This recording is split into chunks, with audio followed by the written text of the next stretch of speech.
Jesus dan Nathan tinggal ambil sumpah WNI. Pelatih Vietnam puji kedalaman skuad Timnas Indonesia. ALC beri peringatan jelang Piala Asia 2023. Simak informasi selengkapnya hanya di Garuda Space Update.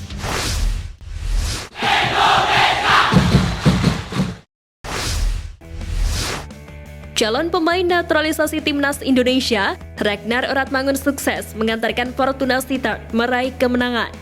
Meski tampil di lapangan selama 12 menit, namun pemain 25 tahun itu turut berperan dalam kemenangan timnya usai mempermalukan RKC Waalwijk dalam laga lanjutan pekan ke-15 Eredivisie Belanda musim ini. 3 poin atas Waalwijk membuat Fortuna Sittard melanjutkan tren positif di 2 laga terakhir dengan meraih kemenangan. Kini Fortuna Sittard menempati posisi ke-9 klasemen sementara dengan 19 poin atau tertinggal 26 angka dari PSV Eindhoven yang berada di puncak. Sementara bagi Ragnar, menit demi menit bermain menjadi modal positif jelang menjalani proses naturalisasi dan membela Timnas Indonesia. Bek Timnas Indonesia, Jordi Amat didesak supporter klub Malaysia Johor Darul Taksim untuk hengkang. Hal tersebut tak terlepas dari performa buruk di pertandingan terakhir yang dijalani oleh Jordi Amat, padahal dipercaya sebagai pemain utama JDT di final Piala Malaysia 2023. Dikutip dari kolom komentar unggahan JDT, warganet Malaysia menilai Jordi Amat tidak bermain dengan maksimal, sehingga supporter JDT merasa Jordi Amat sudah tidak bisa dipercaya lagi untuk mengisi lini pertahanan tim kesayangannya tersebut. Menanggapi hal itu, bos klub JDT yakni Tungku Ismail Idris turun tangan. Dia mengatakan jika tidak bisa menyalahkan satu pemain. Bahkan Tungku membela Jordi lantaran JDT musim ini memiliki tingkat kebobolan yang lebih sedikit ketimbang musim lalu. Tungku meminta pendukung JDT berbicara sesuai fakta, tak bisa asal beropini saja. Anggota Komite Eksekutif PSSI Arya Sinulinga menyatakan dokumen keputusan Presiden naturalisasi JITZES dan Nathan Johan sudah terbit. Kedua pemain pun kini dinanti untuk melakukan sumpah setia atau sumpah WNI. Arya belum bisa menyampaikan lebih detail tentang perkiraan jadwal sumpah WNI untuk JITZES dan Nathan Johan. Namun yang pasti proses naturalisasi keduanya telah sampai akhir seperti yang diharapkan Ketum PSSI Erick Thohir.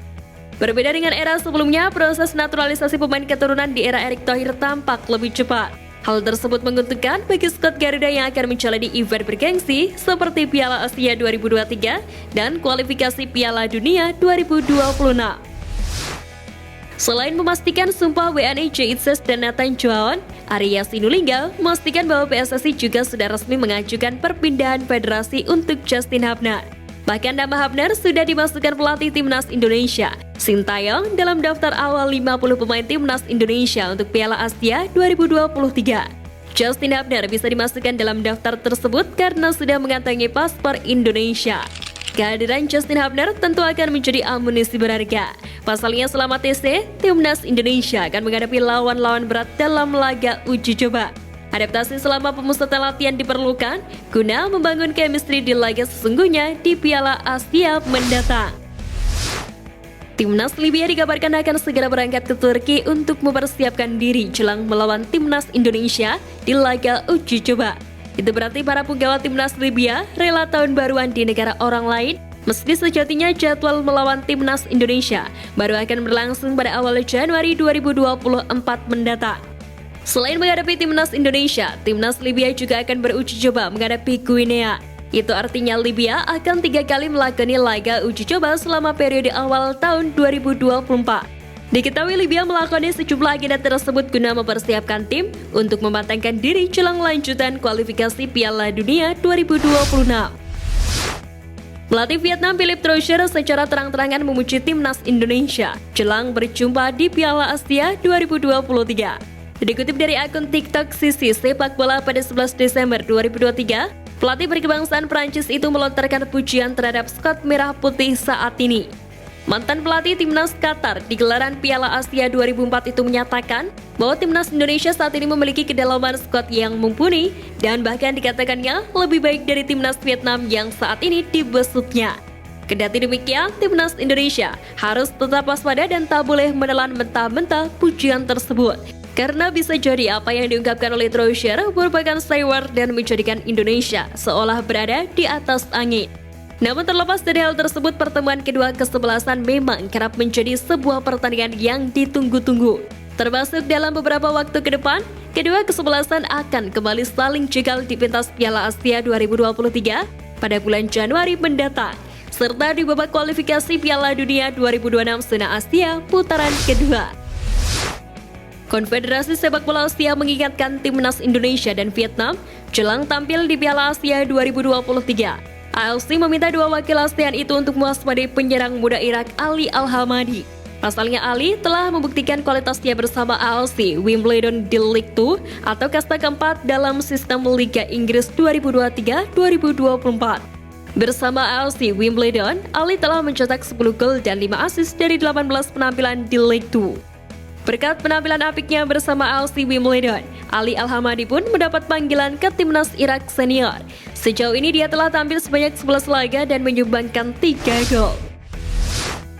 Media berbasis data Football Rankings menilai Malaysia punya kans lebih bagus dibandingkan timnas Indonesia di ajang Piala Asia 2023. Dalam paparan yang ditampilkan Football Rankings, skuad Garuda punya presentase lebih kecil dibandingkan Malaysia.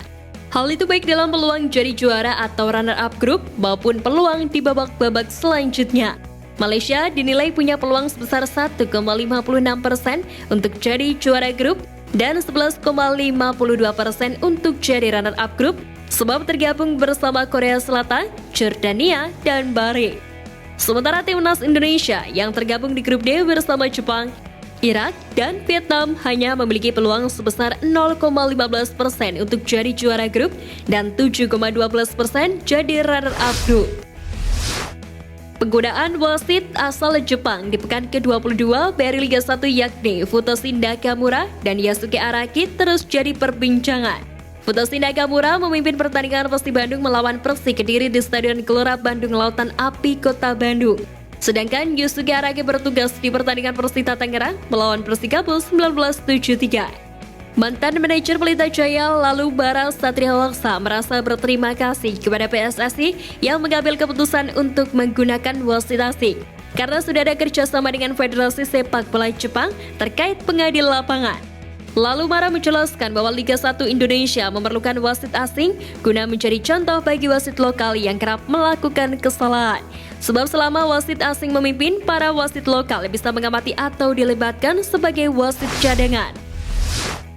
Klub Marcelino Ferdinand KMS Kadensi kini jadi sorotan karena pertandingan Liga Belgia melawan Beerschot melahirkan 6 kartu merah.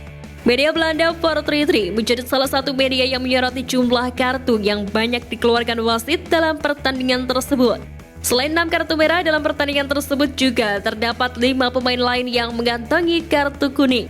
Pertandingan Beerschot versus Densi sendiri berakhir dengan skor 1-2 untuk kemenangan KMS Kadensi. Pada pertandingan ini, Marcelino tidak dimainkan karena baru mulai kembali menjalani latihan bersama tim usai pulih dari cedera.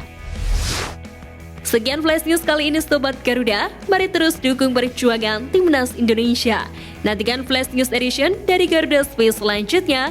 Terima kasih dan salam olahraga.